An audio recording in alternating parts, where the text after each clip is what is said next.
Hindi na ako nagpicture no sa mga backgrounds doon. Wala rin kasing magpipicture eh. Magkano yung entrance, boss? 15 sa motor. Tapos sa mismong entrance po, 20 lang. Mura lang pala guys, ipasukin na natin. Sa mga nako-curious no kung ano yung ibig sabihin nitong kulay dilaw na bato na to.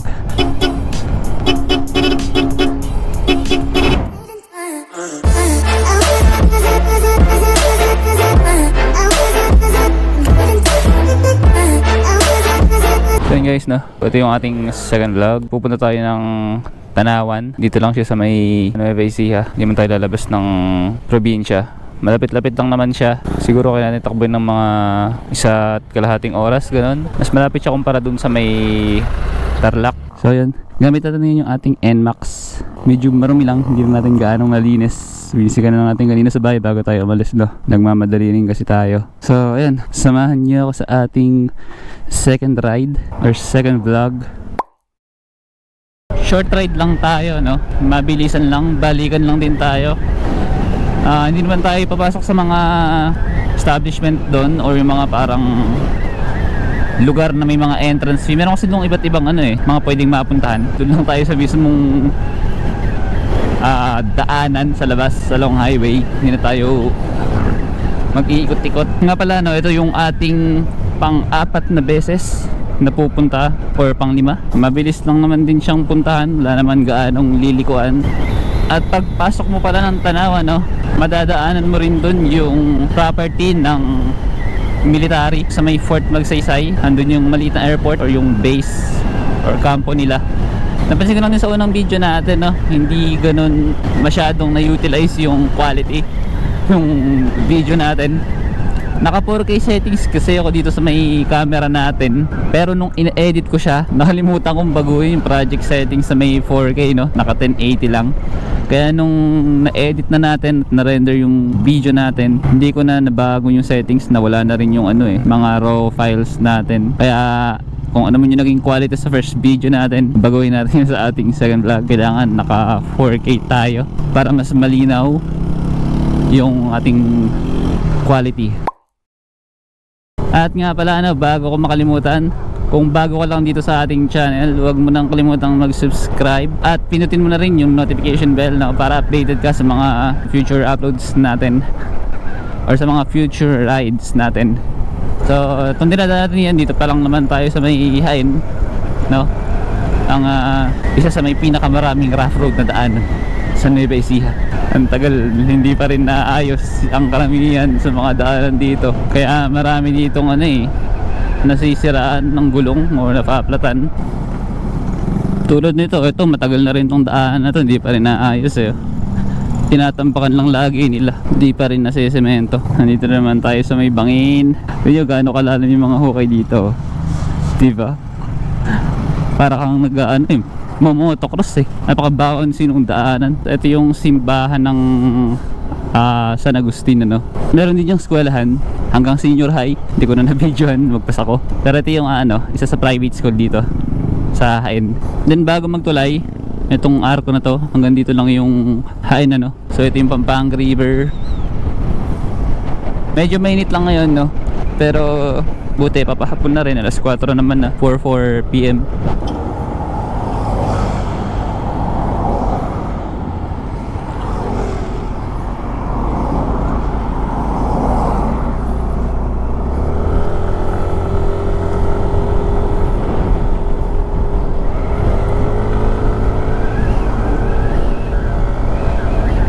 Dito na tayo sa highway towards Cabanatuan to no, itong way na to.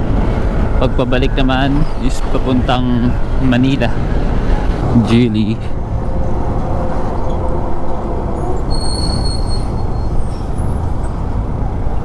So dito tayo liliko sa may bypass ng Santa Rosa, Cabanatuan. Ganda ng view dito. Sa bandang kaliwa natin may mga bahay-bahay, pero dito sa kanan open na open talaga siya. So doon tayo pupunta guys no, sa may right side. Andyan yung papuntang Gabaldon, Bungabon at Aurora. Siyempre yung pinakamalapit yung Tanawan. Ride lang naman tayo, hindi naman na tayo mag-iikot-ikot pa. Talagang gusto lang natin makapag motor, no?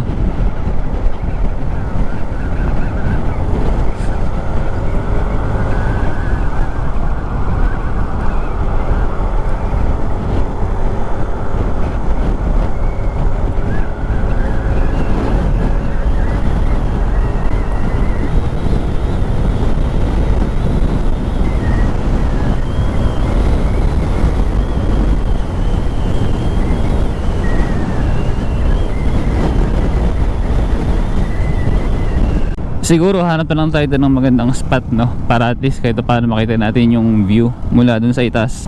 So kakanan tayo dito, no? Ito yung papunta ng Tanawan. Dire-diretso na lang naman to.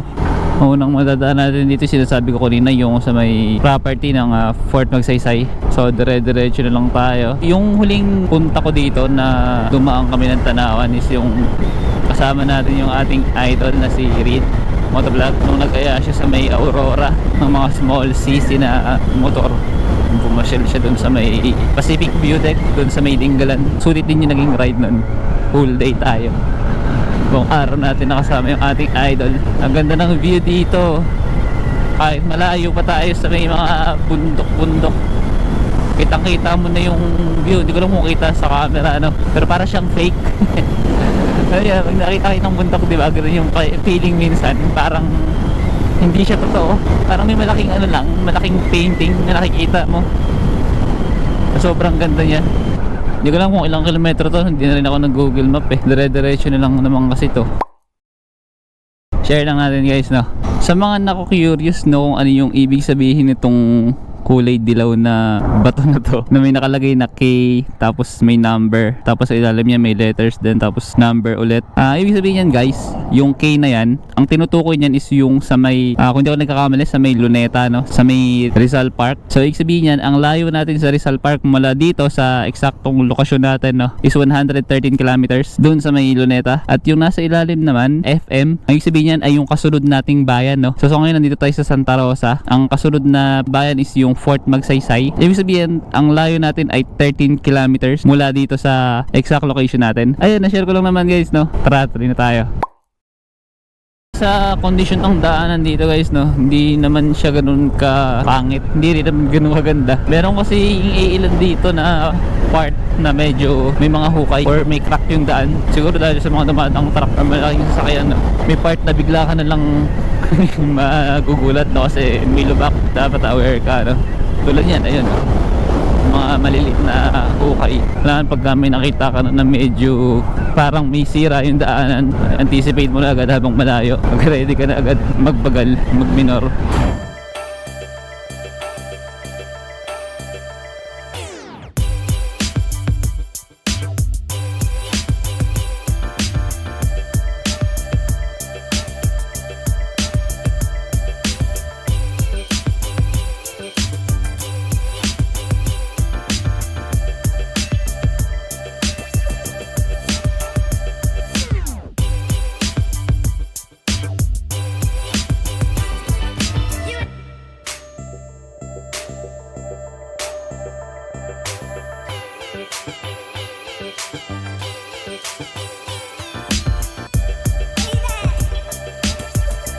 You're now entering Fort Magsaysay Military Reservation. So sinasabi ko kanina na property of Fort Magsaysay. Dito na tayo sa may crossing. Pag kumanan ka dito, ito yung way, no, papunta ng Fort Magsaysay sa kampo mismo. Diyan yun.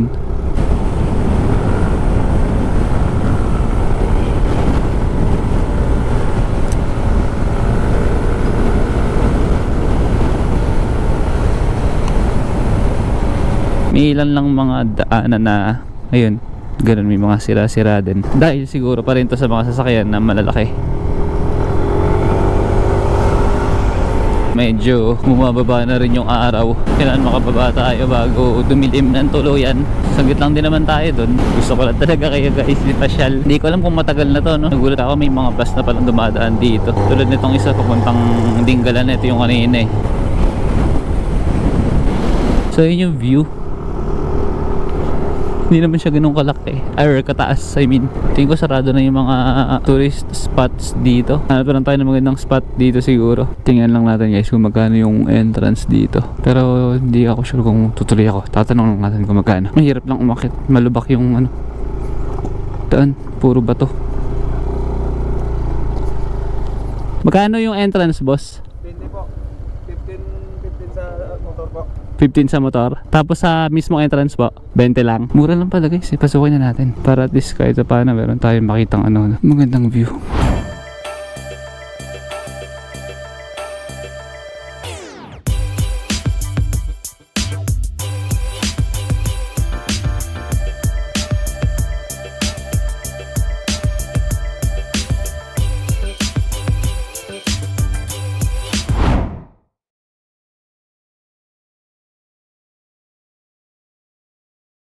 Buti may extra tayong battery. Pababaan na rin tayo, ano? Siguro merienda lang tayo dito, may mabibilan tayo. Tapos ayun, balik tayo ng Hain.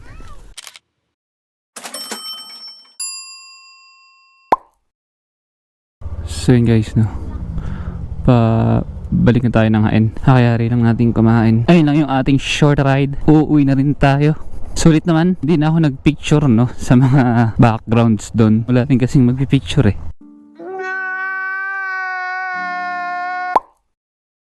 Saka gusto ko lang naman makita yung view. At least diba naipakita ko sa inyo yung mga pwedeng mapicturan. Kahit hindi lahat, may ilan doon, at least nakakuha na natin ng video, no? Sa mga nagbabalak dyang pumunta, no, yun yung isa sa pwede yung puntahan. Marami naman din dito ibang pwedeng puntahan, no? Dito pa lang sa Bungad, dyan sa part na yan, no? Dyan sa kanan or sa kaliwa pag papunta pa lang kayo. Doon sa pinuntahan ko, hindi ko napuntahan pa yun. Yung unang beses kong puntahan yun, ano? Wala pa dati yun, or hindi ko lang siguro nakita. Pero maganda naman siya, mahangin, maganda yung view, kitang kita rin naman yung ibaba. Pwede tayo magpatay ng engine muna, no, kasi pababa lang naman to, para at least diba tipid tayo sa gas.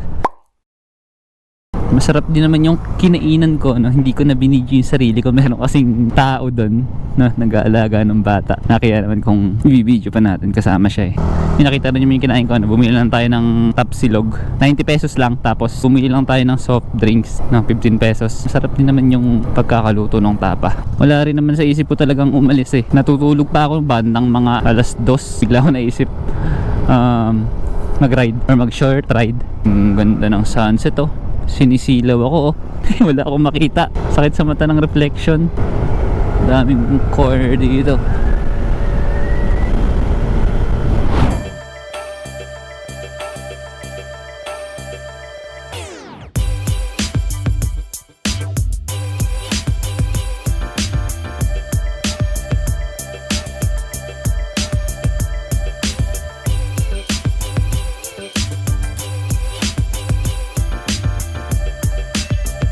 Sa ngayon, punong-puno na ng niknik yung ating lens or yung maliliit na insekto.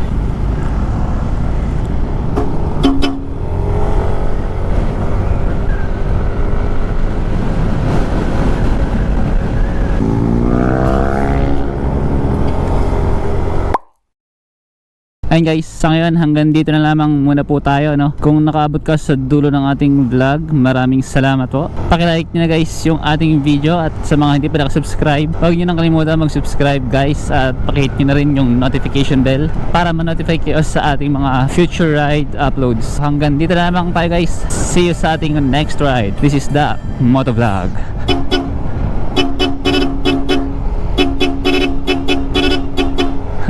Yun na yung outro natin guys.